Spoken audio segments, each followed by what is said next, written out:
Hey everyone, today we're going to be reading and understanding Web3 improvement proposals using the examples of Cardano and Ethereum. So, improvement proposals are documents that propose changes to Web3 protocols and standards. They are typically written by the community members themselves, including developers, architects, and so on, and they go through a review process before being implemented. So CIPs are specific to Cardano, while EIPs are specific to Ethereum. However, the general process for writing or reading one and understanding them is very similar. So, in this video, we are going to focus on Cardano and Ethereum to understand the context of an improvement plan. What problem is it trying to solve? Who are the stakeholders? What are the potential impacts of the change? Let's continue. First, we are taking the example of an Ethereum improvement proposal. Here, we have an example where they're adding a new token standard to the ERC track, which is ERC 5484, which introduces a new token standard for soulbound tokens. This table of contents that you see here is the standard structure for an Ethereum improvement proposal. So any improvement proposal for Ethereum standards will have all this information. First is the abstract section. This provides a brief overview of your proposal, including the purpose, motivation, and key features. Here they're saying that they're extending the ZIP 721 interface to create soulbound tokens. So here, earlier there was this problem of who has the authority to burn a token. They're solving this problem by issuing a soulbound token that can't be transferred but can be burned based on a predetermined immutable burn authorization. So this is the abstract. Okay, under the motivation title, you explain why your proposal is necessary and how it will benefit the Ethereum community. Here they're saying that the soulbound tokens has gained a significant attention, but it's currently incompatible with the rest of the other services or rest of the other NFT standards that exist. So, in order to provide the flexibility, they are going to implement application specific burn authorization through this standard.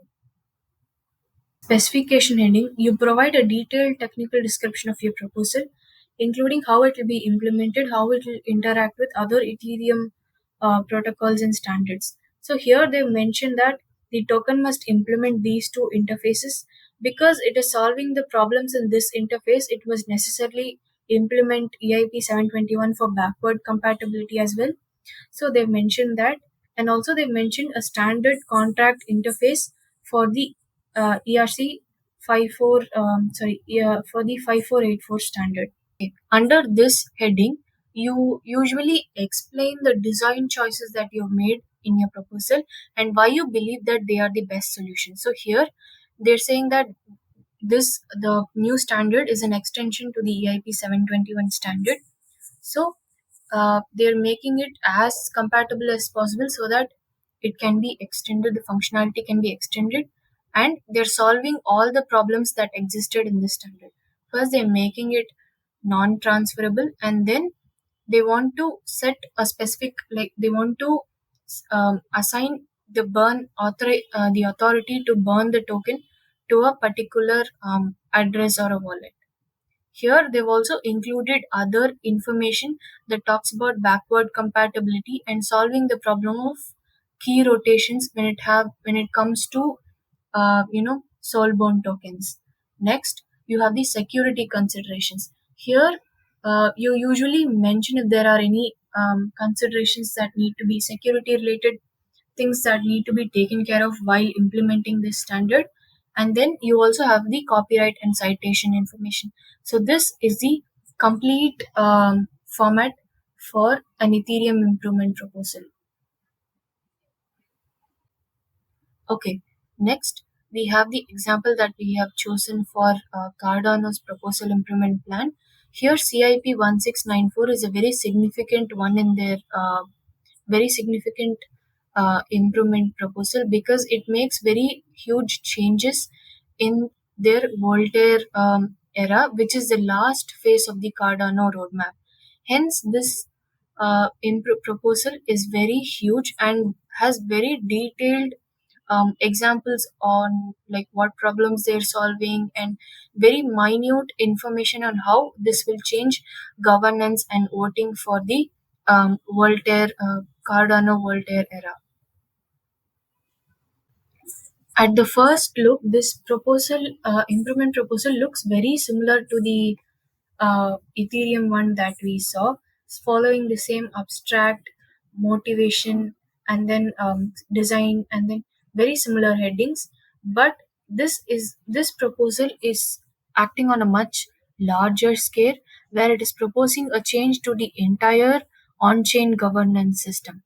So the abstract section, as usual, talks about what changes they're making, a very quick summary of everything that's there in the proposal, followed by acknowledgements, and then the motivation. In the motivation, they have all the current design, the shortcomings of the current design, and what is out of scope in this particular 1694 improvement proposal. Following that, they have the same specification where all the technical details are included about the new governance system and how it is going to be actually implemented. This proposal lists all the changes that will be made to the Cardano Voltaire ecosystem in the governance area and in the voting from the voting perspective. Next, we have the rationale topic where they justify all their design choices that they made with the 1694 improvement proposal, which we also saw in the Ethereum improvement proposal plan. Here you can see that users are able to give their feedback on the proposal as well, because this is a separately hosted site for this 1694 proposal. The depth of information is very different from the earlier one. In the path to active section, they're talking about what the acceptance criteria is for the standard and how it's going to be implemented.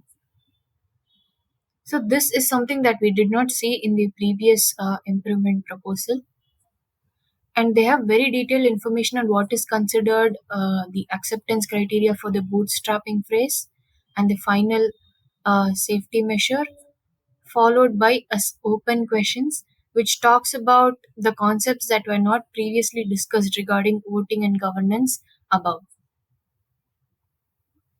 Finally, it concludes with the same copyright section that we saw earlier. So this is an example of a very important, very key milestone improvement proposal document in the Cardano Voltaire ecosystem. I hope this video was helpful. If it was helpful, please let me know. Thank you.